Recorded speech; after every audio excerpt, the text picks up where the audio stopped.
Então, muito bem. Então, note bem aí que a época desses versículos, né, depois da ressurreição. Então, o reino de Deus não tinha chegado ainda imediatamente após a ressurreição de Jesus. Né? Então, a época desses versículos é depois da ressurreição. Então, Jesus estava com os discípulos durante 40 dias e eles falaram, note bem, diga-se de passagem, sobre o assunto predileto dos judeus. Qual que era o assunto predileto dos judeus no tempo de Jesus? O reino de Deus. Amém? E no versículo 6 você nota que os discípulos, inclusive, eles fizeram uma pergunta sobre o reino. Senhor, é agora que restaurarás o reino a Israel? Então a mente deles ainda está limitada a quê? A Israel, seu próprio povo. Né? Eles não querem saber dos samaritanos, dos gentios. Não, para eles interessa estritamente Israel. Para eles aquelas promessas eram só para Israel. Né? Então os discípulos perguntaram sobre o reino. Eles ainda não tinham entendido que Jesus ia estabelecer um reino espiritual. Eles estavam pensando que o reino de Deus seria um reino como o de Davi, né? Um reino sem a influência, sem o poder dos romanos, inclusive que de preferência destruísse os romanos para sempre, né? Aí no versículo 8 você nota bem que Jesus disse que eles receberiam poder. Esta palavra poder é interessante porque em Marcos 9:1 Jesus disse que alguns apóstolos estariam vivos para ver o reino chegar com poder. E Lucas 24:49 disse que Jesus orientou eles: permaneçam na cidade até que do alto sejais revestidos de poder. E entremeada a resposta de Jesus sobre se seria agora o tempo em que ele restauraria o reino a Israel, ele fala na verdade do poder, né? Então os apóstolos receberiam poder. Quando? Quando o Espírito Santo chegasse, né? Então note bem que o tema do reino de Deus, né, ele ajuda a entender o batismo com o Espírito Santo, que os apóstolos receberam em Atos 2. Né? Então, o reino de Deus, né, é um tema principal. E incluído dentro deste tema principal está o assunto do batismo com o Espírito Santo. Tá? Então, os apóstolos receberiam poder quando o Espírito Santo chegasse. Então o poder dos apóstolos seria o Espírito Santo. E até agora, né, antes de Atos 1:8, nós não sabíamos o que era o poder. Falou do poder, falou que o reino iria chegar com poder. Mas agora em Atos 1:8 é revelado que o Espírito Santo é que daria o poder aos apóstolos. Que o Espírito Santo seria o poder dos apóstolos. Que o Espírito Santo seria o poder que estabeleceria o reino de Deus aqui na terra. Amém? Então o poder do reino é o Espírito Santo. E no versículo 12 você vê bem o seguinte: que quando Jesus foi ao céu, para onde os apóstolos foram? Para o cenáculo? Não.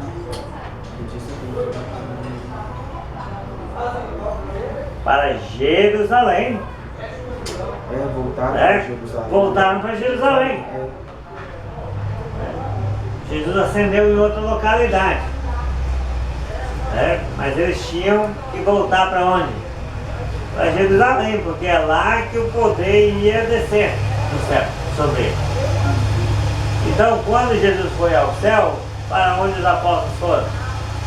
Jerusalém. Por quê? Porque Jerusalém que era o foco das profecias sobre a vinda do reino. Era Jerusalém que seria o ponto de partida do reino de Deus aqui na terra. Primeiro em Jerusalém, e dali, né, toda a terra se encheria do conhecimento do Senhor, como as águas cobrem o mar. De Sião sairá a lei, e de Jerusalém a palavra do Senhor. Tá vendo? E dali os povos iriam aprender a viver mais em harmonia do que em guerra. Muito bem. Atos, capítulo 1, versículos 13 a 26. Quando chegaram à cidade, eles foram até a sala onde estavam hospedados. A qual ficava no andar de cima da casa. Os apóstolos eram estes: Pedro, João, Tiago, André, Tomé, Bartolomeu, Mateus, Tiago, filho de Alfeu, Simão, o nacionalista, e Judas, Tiago. Eles sempre se reuniam todos juntos para orar com os judeus, a mãe de Jesus e os irmãos Cristo. Muitos dias de reunião estão presentes mais ou menos 120 seguidores de Jesus. Essa reunião percebeu a todos. Meus irmãos, queremos dizer aquilo que o Espírito Santo, meio de Davi, diz nas Escrituras Sagradas a respeito de Judas, que foi o guia daqueles que creram em Jesus. Pode. Até o 26. Até o versículo 26. Atos Atos 13 a 26. 17 anos. Judas era do nosso grupo e foi escolhido para tomar conta do nosso trabalho. Com o dinheiro que tinha recebido pelo seu crime, Judas comprou um terreno. Nesse terreno, ele caiu e se arrebentou, seus intestinos se esparramaram. Todos os moradores de Jerusalém ficaram sabendo disso. Por isso deram aquele terreno o nome de Alcedã, na língua deles quer dizer, campo de sangue.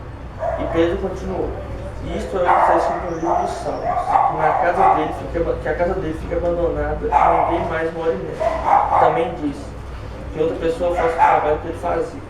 Portanto, precisamos escolher outro homem para pertencer ao nosso grupo e ser testemunho junto conosco da ressurreição do Senhor Jesus. Deve ser um daqueles que nos acompanha durante o tempo em que o Senhor Jesus andou entre nós, desde que foi batizado por João e até o dia que foi levado para o céu.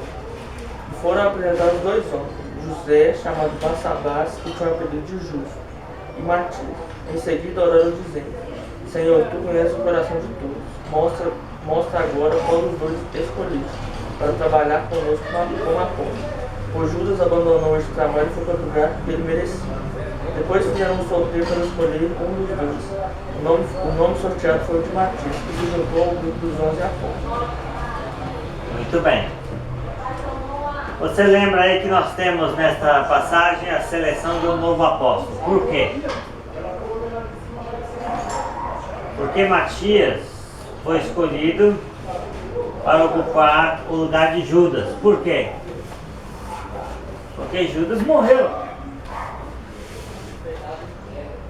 Agora, lembra que Jesus disse em Marcos 9:1: em verdade vos digo que dos que aqui se encontram, alguns há que não passarão pela morte até que vejam chegar com poder o reino de Deus. Então note bem que apenas alguns, e não todos os apóstolos, estavam vivos e esperando ver o reino chegar durante as suas vidas. Judas morreu antes da vinda do reino e não viu o reino chegar com poder. Os outros apóstolos morreriam somente depois do estabelecimento do reino, depois de vê-lo chegar com poder. Então note bem aí que a profecia se cumpre literalmente. Somente alguns dos apóstolos estavam vivos para ver o reino de Deus chegar com poder. Judas foi daqueles que morreu antes do reino chegar e não participou, né, desse momento glorioso. Muito bem. Então, Lucas, vamos lá, né? Atos 2, 1 a 13. Atos 2, 1 a 13. Ao cumprir-se o dia de Pentecostes, estavam todos reunidos no mesmo lugar. De repente veio do céu um som como de um vento impetuoso e encheu toda a casa onde estavam assentados. E apareceram distribuídas entre eles línguas como de fogo, e pousou uma sobre cada um deles. Todos ficaram cheios do Espírito Santo e passaram a falar em outras línguas, segundo o Espírito lhes concedia que falassem. Ora, estavam habitando em Jerusalém judeus, homens piedosos, vindo de todas as nações debaixo do céu. Quando, pois, se fez ouvir aquela voz, afluiu a multidão, que se possuiu de perplexidade, porquanto cada um os ouvia falar na sua própria língua. Estavam, pois, atônitos e se admiravam, dizendo: Vede, não são porventura galileus todos esses que estão aí falando? E como os ouvimos falar cada um em nossa própria língua materna? Somos partos, medos, elamitas e os naturais da Mesopotâmia, Judeia, Capadócia, Ponto e Ásia, da Frígia, da Panfilha, do Egito e das regiões da Líbia, nas imediações de Cirene, e romanos que aqui residem, tanto judeus como presélitos, cretenses e arábios. Como os ouvimos falar em nossa própria língua as grandezas de Deus, todos atônitos e perplexos, interpelavam uns aos outros. O que isso quer dizer? Outros, porém, zombando, diziam: estão embriagados. Muito bem. Então, nós bem aí, né? Eu vou entrar em mais detalhes sobre essa passagem quando nós estudarmos sobre o batismo com o Espírito Santo. Mas agora nossa ênfase é dizer o quê? Que o reino foi estabelecido no dia de Pentecostes. Então o reino de Deus quer dizer que é o Espírito Santo? Não, é a igreja. Certo? O reino de Deus não é o Espírito Santo, não poderia ser, né? O Espírito é o poder. Ah, tá. O reino chega com poder. O reino chega através do poder. Poder do Espírito Santo sobre os apóstolos. Certo? Então o reino foi estabelecido no dia de Pentecostes. O reino chegou com poder. Porque Jesus disse que o reino ia chegar com poder. Jesus disse que os apóstolos receberiam poder ao descer sobre eles o Espírito Santo. Né? Então cumpre a profecia de que o reino chegaria com poder. O poder do reino é o Espírito Santo. Né? O reino chegou, lembra, em qual cidade? Jerusalém. Em Jerusalém. E o que é interessante, né? Com todas as nações presentes. Né? Todas as nações presentes. De Sião sairá a lei, a palavra do Senhor de Jerusalém, e a terra se encherá do conhecimento do Senhor, como as águas cobrem o mar. Ou seja, haviam judeus vindos de todas as nações debaixo do céu e estavam em Jerusalém. E quando o reino de Deus chegou em Jerusalém com todos aqueles, né, judeus de outras nações presentes, que quando voltassem para suas terras natais, iriam levar o evangelho com eles, espalhando assim o conhecimento do Senhor, né, por todas as partes do mundo. Amém? E Pedro, né, vai se levantar aqui para dar uma explicação. Opa, Bom dia, tudo bem? Beleza? Atos 2, 14 e 17. Atos 2, 14 e 17. Então se levantou Pedro com os 11 e, erguendo a voz, advertiu nestes termos: varões judeus e todos os habitantes de Jerusalém, tomai conhecimento disso e atentai nas minhas palavras. Estes homens não estão embriagados, como vindes pensando, sendo essa a terceira hora do dia. Mas o que ocorre é que foi dito por intermédio do profeta Joel. E acontecerá nos últimos dias, diz o Senhor, que derramarei do meu espírito sobre toda a carne. Vossos filhos e vossas filhas profetizarão, vossos jovens terão visões e sonharão vossos velhos. Muito bem. Então olha só, até o 17, Lucas. Parei no 17. Falando 17? Ou até o 19. Então tá bom até.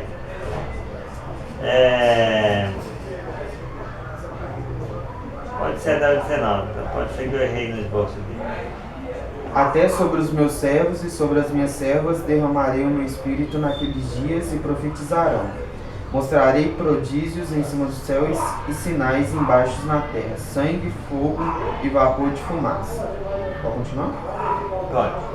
O sol se converterá em trevas e a lua em sangue, antes que venha o grande e glorioso dia do Senhor.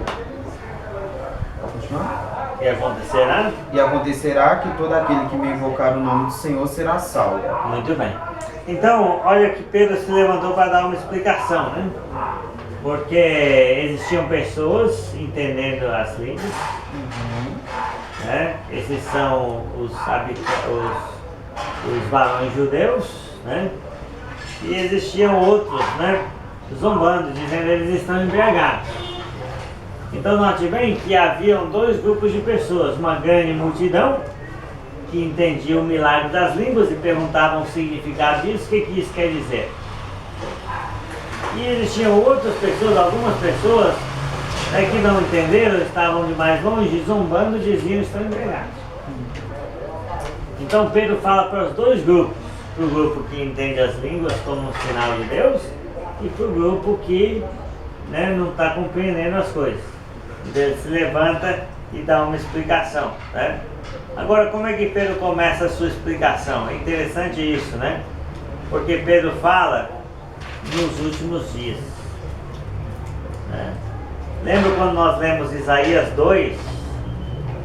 A primeira profecia que nós lemos sobre o reino disse: nos últimos dias, né, acontecerá que o monte da casa do Senhor se elevará sobre o cume dos montes e sobre os outeiros. Isaías começa a sua profecia falando os últimos dias. Joel não fala nos últimos dias. Então o que Pedro faz? Ele junta a profecia de Isaías com a profecia de Joel, né?